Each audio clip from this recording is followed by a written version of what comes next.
তোমরা সবাই সুস্থ থাকো, ভালো থাকো।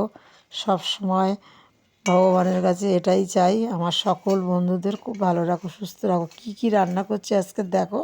সুন্দর পার্শে মাছ নিয়ে এসেছে ছোটো কর্তা, লাল লাল করে একটু ভেজে নিলাম। আর একটু শুক্তো বানাবো বন্ধুরা, এই যে সিম, মূলো, আলু একটু শুক্তো বানাবো, কাটা আছে দেখতেই পাচ্ছেন। আর ফুলকপি, আলু, পার্শে মাছ দিয়ে একটু ঝোল বানাবো। আজকে তো 3জন খাবো, কর্তা, গিন্নি আর আমার ছেলে। ছেলের কলা হলে দুধ হলে ওর কোনোটা বায়না নেই। সুন্দর একটু বড়িটাও ভেজে নিলাম লাল করে, মাছগুলোও ভেজে নিলাম দেখছেন। এই যে কলা থাকলে আমার ছেলের আর কিছুই চায় না। শুক্তোটা জল দেবো, একটু কষিয়ে নিচ্ছি। সিম, আলু, মূলো একটু, ওতে একটু গুঁড়ি কচু দিয়েছি, দিলে ঝোলটা একটু ঘন ঘন হয়। তোমরা খুব ভালো থাকো, সুস্থ থাকো।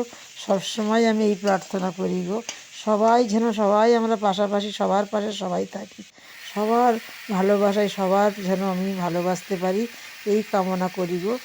আর ফুলকপি আর আলু একটু কষিয়ে নিই, দেখো জলটা ঢেলে দেবো একটু পরে, একটু কষিয়ে নিই। দেখো তোমরা দেখছো তো, সুন্দর করে রান্না করবে, এরকম সুন্দর যেন রান্না সবাই করি আমরা, সুন্দর সুন্দর রান্না। মেয়েদের হাতে তো রান্নাটাই সুন্দর চাই, সুন্দর না রান্না হলে, সুস্বাদু না হলে সবাই খেতে ভালো লাগে না। যাই হোক, এইটা কষিয়ে নিয়ে এবার আমি জল দেব। তোমরা দেখতে থাকো ভিডিওটা কেমন হচ্ছে একটু জানিও। রান্নার ভিডিও মাঝে মাঝে প্রায় ছাড়ছি আমি, একটু জল ঢেলে দিলাম। খুব ভালো থাকো গো, সুস্থ থাকো। সব সময় আশা করি তোমরা সব সময় খুব ভালো থাকো।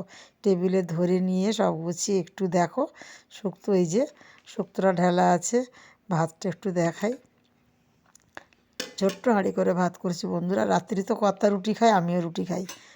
তা এই যে ভাত দেখালাম, আর এই যে পার্শে মাছ, কপি, আলু, বড়ি দিয়ে একটু ঝোল বানিয়েছি। আর ছেলের একটু দুধ আর কলা হলে কিছু চায় না। ওর বাবা একটু কলা থাকলে খায়, আমিও খাই, কলা খাই, কিন্তু ভালো লাগে। ঠিক আছে, তোমরা খুব ভালো থাকো, সুস্থ থাকো, আমি এই কামনা করি তোমাদের জন্য।